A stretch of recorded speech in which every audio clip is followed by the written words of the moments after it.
Ya, kita patut apresiasi juga apa yang dilakukan oleh Kejagung untuk kemudian mengekspos kasus ini secara terang benderang dan juga apa yang disampaikan oleh PT Pertamina pada siang hari tadi yang juga patut kita apresiasi pemirsa, di mana Direktur Utama PT Pertamina Simon Olesius Mantri merespon kasus korupsi minyak mentah dan Pertamax oplosan yang terjadi di PT Pertamina Patraniaga. Jadi mewakili Pertamina, Simon ini kemudian memohon maaf dan bahkan juga berjanji akan mengevaluasi secara keseluruhan baik itu mulai proses bisnis perusahaan khususnya hingga kemudian aspek operasionalnya. Jadi dalam konferensi persnya, Direktur Utama PT Pertamina Persero Simon Aloysius Mantri menegaskan bahwa kasus yang kini menjerat PT Pertamina Patraniaga akan segera dituntaskan. Baik itu soal impor minyak mentah hingga isu Pertamax oplosannya. Menurutnya kasus ini memang benar-benar menjadi pukulan bagi perusahaan.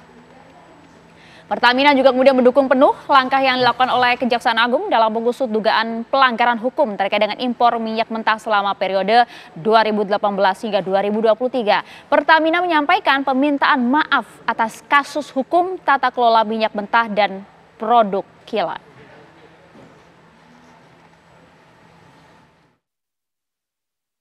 Kami akan terus berkomitmen untuk melakukan dan memperbaiki agar supaya tata kelola Pertamina jauh lebih baik.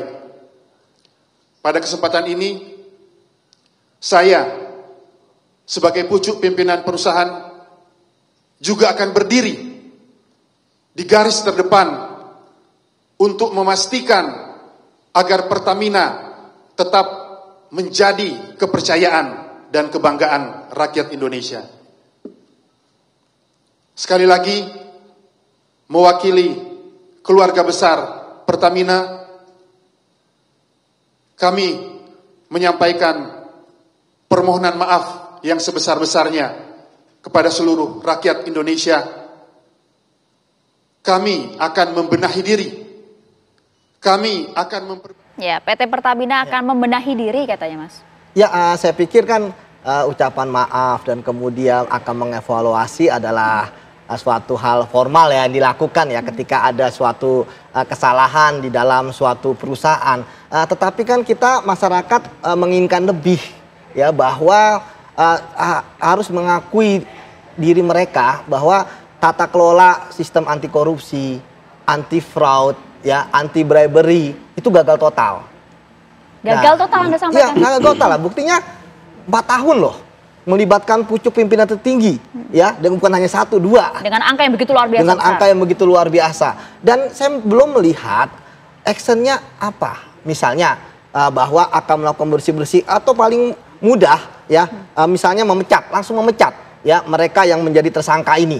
Ya, kan kita belum melihat seperti itu pertama. Kemudian yang kedua, bagaimana mereka ya mencoba untuk memulihkan kembali kepercayaan masyarakat pada Pertamina. Memang mau tidak mau, suka tidak suka, apapun terjadi dengan bahan bakar BBM kita, mau ada isu korupsi dan sebagainya, tetap Pertamina lah yang terdepan gitu kan, yang paling utama. Tetapi kan nggak seperti itu. Kepercayaan masyarakat bukan hanya sekedar ke Pertamina. Pertamina harus sadar bahwa mereka adalah bagian dari pemerintah, walaupun termasuk BUMN. juga Anda tadi sampaikan, nampaknya kasus ini tidak hanya berhenti di Patraniaga saja, tapi nampaknya yang lebih tinggi daripada itu, baik itu Pertamina maupun juga kementerian. Betul, saya paham bahwa Direktur Utama yang saat ini kan secara tempus waktu itu belum menjabat ya, karena kan dari 2019 sampai 2023 kalau tidak salah. Namun beliau harusnya mempunyai tanggung jawab besar. Sekarang beliau harus mengevaluasi apa yang sudah terjadi kemarin. Ya, siapa saja tim yang selama ini melakukan pemeriksaan terhadap Patraniaga. Ya, mengapa hasilnya kok zonk? Mengapa kemudian yang tahu adalah penegak hukum seperti kejaksaan? Ini kan sangat menarik. Tadi saya katakan Mbak di awal bahwa ketika kasus korupsi itu berlangsung lama, kemudian melibatkan orang pucuk pimpinan, ya maka yang terjadi adalah mereka menciptakan suatu sistem rantai anti korupsi yang sulit ditembus sebenarnya. Anda melihat ini ada rantai sistem anti korupsi, sistem korupsi yang begitu luar biasa hingga dari struktur terendah hingga pucuk pimpinan tertinggi? Betul. Dan inilah yang menurut saya ya kita apresiasi pada Kejaksaan Agung yang berhasil mengungkap ini.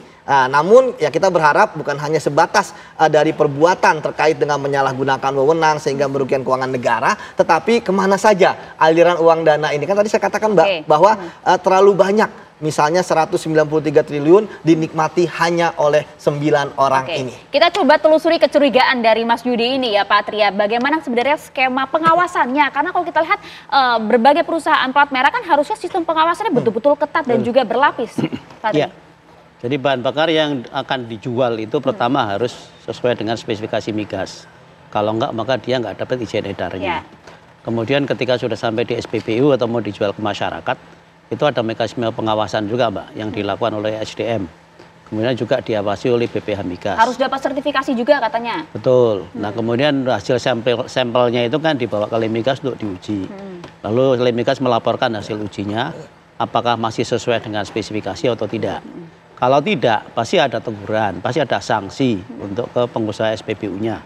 Bahkan bisa kena sanksi pidana juga kan di penjara. Jadi tidak hanya sekedar menyangkut BPH Migas, Lemmigas, kemudian ESDM, tapi juga menyangkut kepolisian juga. Jadi rasanya kalau kasus itu terjadi antara 2018 sampai 2023, 5 tahun, masa nggak ada apa-apa gitu, masa nggak ketahuan. Itu dia, gitu mengapa kan. baru sekarang tuh pertanyaan publik Pak Atria? Iya, masa nggak ketahuan gitu kan, masa nggak ada sanksi dan sebagainya. Yang ada sanksi kan pengusaha SPBU mewarnai pertalite-nya menjadi biru lalu dijual sebagai Pertamax gitu ya. Atau ada yang sopir transportirnya nakal keluarin beberapa liter. Ini lebih besar daripada itu padahal. Ditambah gitu ya. Betul, ditambah air dan itu juga langsung ketahuan nyatanya kan gitu ya. Nah, jadi kalau di dalam mekanisme penjualan bahan bakar itu, bahan bakar yang sudah jadi seperti yang diimpor ini, ya sudah Pak tinggal dijual aja, paling sama patra niaga dikasih warna sebagai identitas. Jadi kalau misalnya Mbak beli Pertamax kok dikasihnya warna hijau, Mbak kan nggak mau. Loh itu kan pertalite gitu yang dimasukin. Kan Mbak kok saya cuma dikasih pertalite. Warna ini kan hanya untuk membedakan sebenarnya. Betul, untuk identifikasi sebetulnya. Sekaligus bagi konsumen juga sekaligus bagi SPBU-nya. Karena kalau sampai keluar dari dispensernya Pertamax itu warnanya hijau, berarti SPBU-nya nakal. Gitu kan. Nah, di depo Pertamina sendiri sebetulnya nggak pernah melakukan pengoplosan kecuali B40. Jadi P40 itu memang mencampurnya di depo karena biodieselnya dibeli dari pihak lain kan. Kemudian dicampurkan di situ dengan komposisi tertentu. Kira-kira gitu. Oke. Kalau kemudian begini deh, biar masyarakat kemudian juga lebih paham ya seperti saya masyarakat awam gitu. Kalau mendengar Pertamax oplosan, dugaannya kan seperti itu ya. Sebenarnya oplosan yang dimaksud ini Pak, apakah ini memang bagian dari upaya untuk menaikkan kualitas bensin itu sendiri atau ada upaya koruptifnya di sana? Oplosan yang dimaksud oleh Kejagung ini? Oke, kalau koruptifnya mungkin kerugian negaranya nggak ada ya Mbak. Nggak ada. Karena yang dirugikan kan masyarakat. Jadi misalkan dilakukan oplosan. Ya seperti yang diinfokan bahwa ini bensin 90 dioplos sama 92. Sehingga menjadi misalnya kalau 50-50 ya 91 gitu kan. Lalu dijual sebagai 92. Nah itu kan butuh effort, butuh usaha, butuh cost. Ada cost juga di sana. Ya, artinya kan akan mengurangi marginya justru yang diperoleh sama Pertamina. Tapi kerugian terbesarnya kalau memang terjadi seperti itu, berarti masyarakat kan yang harusnya dapat 92, ini kok dapatnya cuma 91. Nah kalau dari sisi negaranya mungkin dari pengadaannya tadi. Jadi ini kok beli 90 kok bayarnya 92 gitu kan. Itu mungkin dari situ. Tapi saya rasa mungkin kasus ini yang paling besar adalah kerugian negaranya karena minyak mentah. Sepertinya. Karena volumenya lebih besar. Dengan total angka yang begitu luar biasa ya. Betul. Jadi nampaknya banyak pihak di sini Mas Yudi. Iya. Jadi saya melihat Mbak, apalagi sekarang nih ada klasmen Liga Korupsi Indonesia ya. Lagi viral kasus ini tiba-tiba dia menjadi urutan pertama dibandingkan kasus-kasus yang lain yang pernah kita bahas di sini juga. Jadi Mbak, memang kita belum tahu secara lebih detail ya. Namun bisa jadi bahwa pertama memang ada markup-nya. Ya. Kemudian untuk menutupi karena tadi harga minyak itu kan terlihat ya, jelas ya di listing gitu ya. Jadi ketika misalnya markup-nya terlalu besar akan kelihatan. Karena saya katakan bahwa pasti kan ada audit dong terhadap kegiatan prosesnya. Itu yang pertama. Kemudian yang kedua, ya bisa juga untuk menutupi ya harga minyak yang kualitasnya di luar spek yang dibayarkan, ya kemudian di-upgrade lah seperti itu dengan ya metode mereka yang paham gitu ya. Namun kembali lagi Mbak, bahwa ketika kita bicara ada perintah kebijakan dari direktur utama anak perusahaan ya. Kemudian pastikan dia hanya bekerja kebijakan. Pastikan ada orang yang mengadministrasikan, mendokumentasikan, menegosiasikan. Ya, berarti semua udah punya frame yang sama. Itu makanya saya katakan berani nggak direktur utama ya melakukan bersih-bersih, ya periksa semua orang-orang yang terkait keterlibatan kasus ini. Ya, evaluasi dari tahun sebelumnya ya? Iya, tentu kan dari Kejaksaan Agung tentu akan melakukan pemeriksaan ya. Oke, untuk kalau misalnya ingin normatif, oke lah masih menunggu dari Kejaksaan Agung, ya nonaktifkan dulu. Saya pikir itu yang ditunggu oleh masyarakat, bahwa ada keberanian selain tadi, apakah ada keberanian lebih dari sekedar menonaktifkan, ya kan? Jadi kalau hanya minta maaf, saya pikir itu kan juga sering viral di sosmed ya, minta maaf pakai materai gitu kan.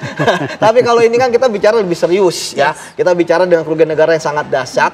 Dan kemudian tadi saya katakan Mbak ya, mengapa ini viral?